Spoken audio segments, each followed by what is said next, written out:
Hello, everyone. What's up, you guys? Hello, everyone. Hello, everyone. Evening, all. I'm Dee Wallace from the film The Howling. This is your fellow monster hunter, Andre Gower from the Monster Squad. I'm Dolly Wells, also known as Sister Agatha Van Helsing in the BBC's drama Dracula. Brian Thompson here, from the original Terminator. This is Terry O'Quinn. I played Sheriff Joe Haller in the 1985 film Silver Bullet. Ryan Lambert from 1987's The Monster Squad. And this is Brian P. Easton's Brian P. Easton Brian P. Easton. Brian P. Easton. Brian P. Easton. Brian P. Easton's and his autobiography of a werewolf hunter series.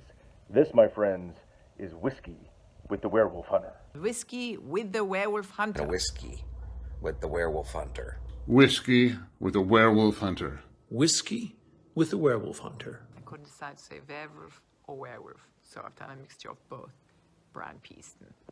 Have a wonderful, wonderful day and a good glass of whiskey.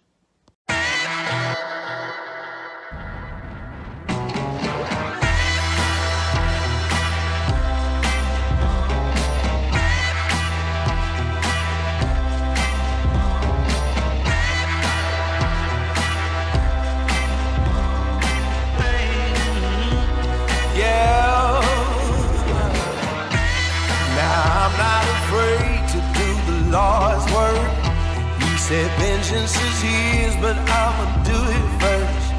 I'm gonna handle my business in the name of the law. Oh, now if he made you cry, oh, I gotta know.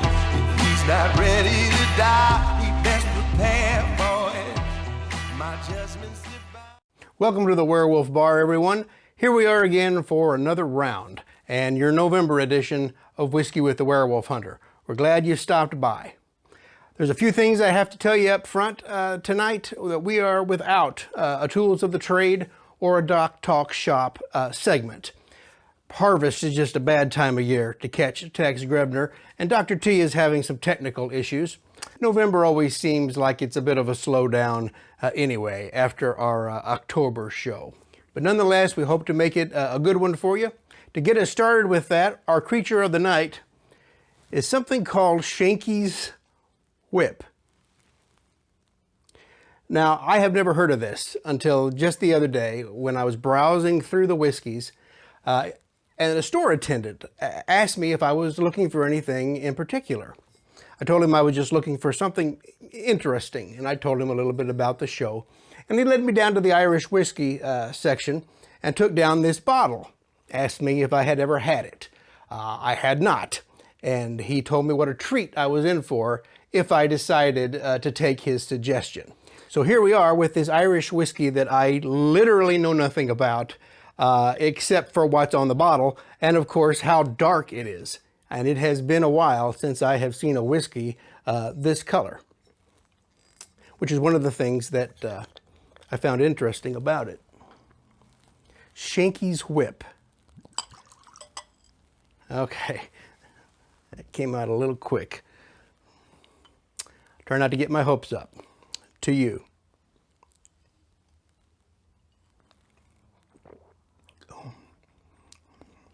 Okay, well, that is delicious, but not in a whiskey kind of way.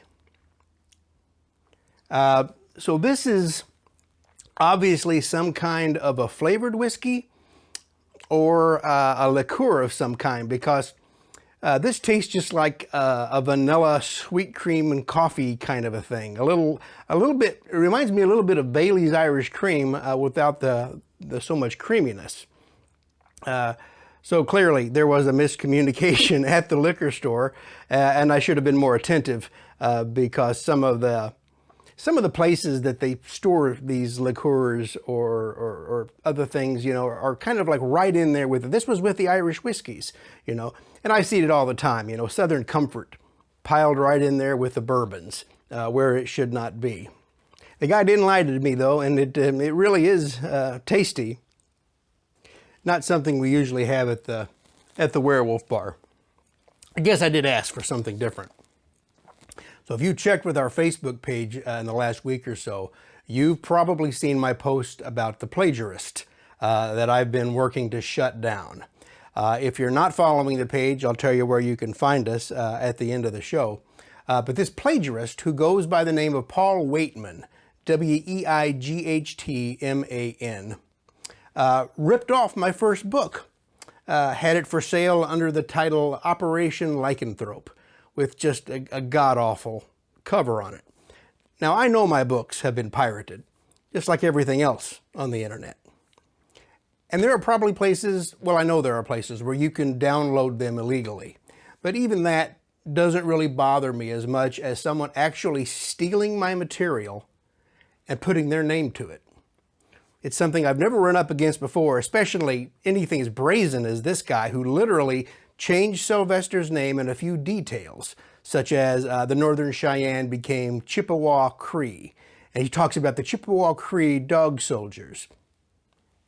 Anyway, the funny part about it, if there is a funny part, I was actually doing a little research for our upcoming Legends of the Werewolf Hunter anthology when I happened across it in a Google search. I was trying to redetermine the location of a place from the first book called Big Guilty Creek. And it turns out the only time you find Big Guilty Creek in quotation marks on Google search is my book and this ripoff artist who plagiarized it. Well, once I realized what was going on, I rolled up my sleeves to go to work. The first thing I did was to contact Permuted Press, who filed a DMCA claim at Lulu.com, where the plagiarist had published this particular ripoff. To the credit of Lulu.com, they took it down right away, and when it fell, so did about 30 other titles that he had all plagiarized from authors just like me. But that was me just getting started, because Mr. Paul Izard Weightman also had a glut of other stolen material on Amazon. And when I say I was ready to go to work, what I mean is that I went through every single book under his name and did very specific searches for texts that I found to see if any of it matched anywhere else on the internet, the same way that I had found mine in the first place. It was time consuming, it was a little tedious, but it was well worth the effort. I was able to root out about 95% or so of his stolen works on Amazon, identify the true authors, and reach out to them. So I ended up sending, I don't know, upwards of like 50 different messages to various authors, citing the plagiarism and the plagiarist, along with the names of the stolen title. So if you go to his Amazon page now, you'll find the vast majority of his purloined titles are no longer available. And what remains I could either not identify or Amazon has yet to disable. But I'm still at it, and I have filed a couple of more claims on behalf of authors that I couldn't reach.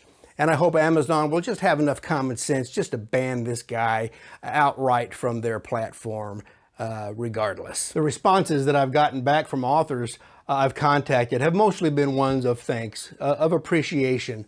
Although there have been a couple who seemed like, oh, maybe it's not such a big deal, or I don't know, maybe they just didn't believe me. Either way, I feel like I've done a good thing for those who actually create and add something to the world rather than siphon and leech off of it. We're all about putting something new out there. And speaking of which, I hope if you've not already had a chance, you'll take a look at the new Winter Fox Journals book 2, which just became available in September, and the audio version coming in 2024. Narrated, of course, by the inimitable Basil Sands. And speaking of putting something new out there, the last day of October was the general deadline to have stories submitted for our upcoming anthology, the second installment of Legends of the Werewolf Hunter. Those stories have come in, minus a couple folks who needed a little extra time, but we're in really good shape, Miles and I, to bring this thing to you early next year. Here's our rundown of authors you can expect to see in that new anthology.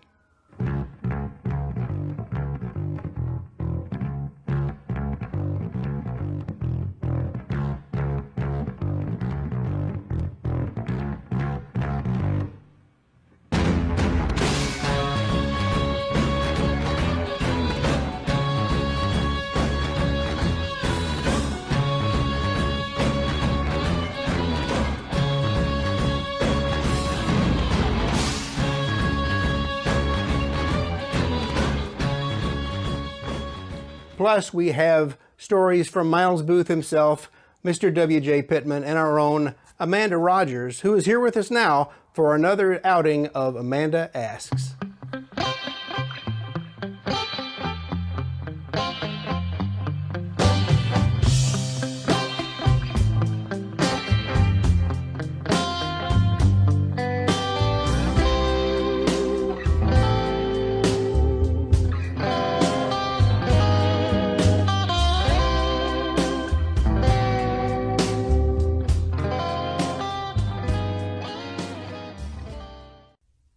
Hi, Brian. Hi, Internet.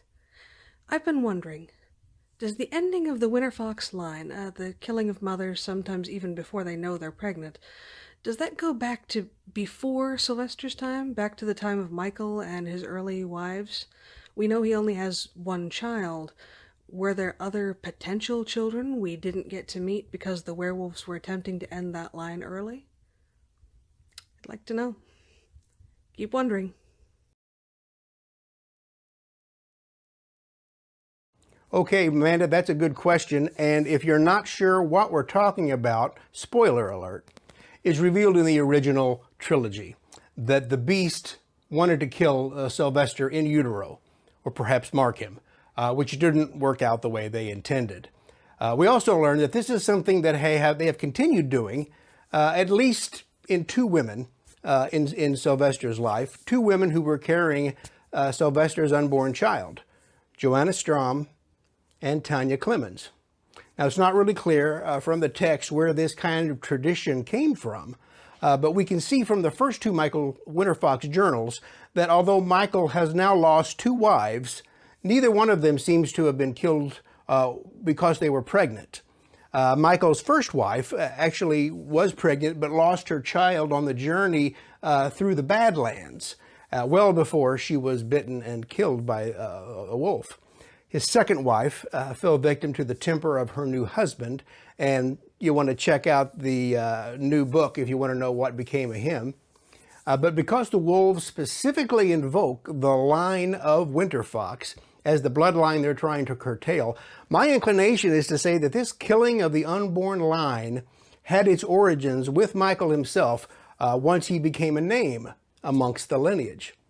Now, I haven't written too much before the time of Michael, especially not on this particular subject.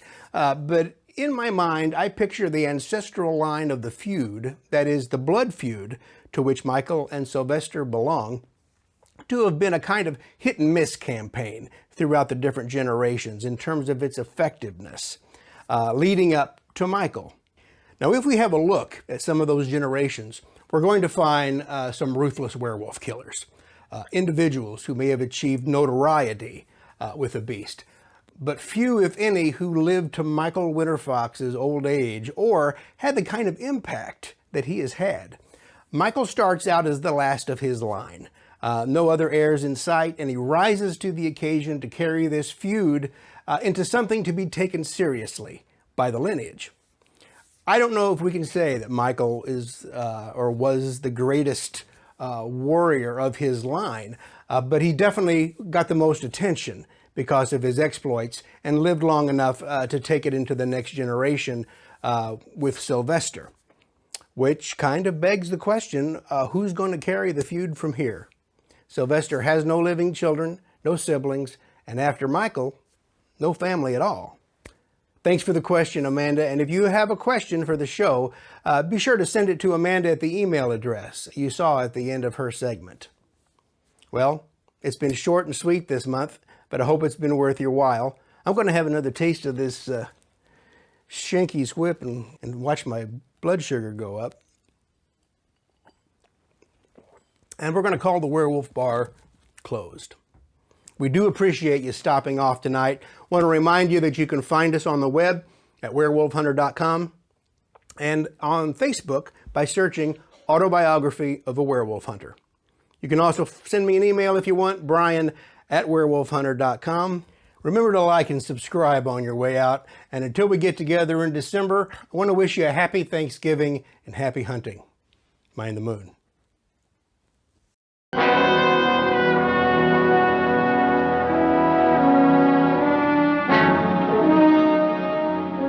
Don't turn around.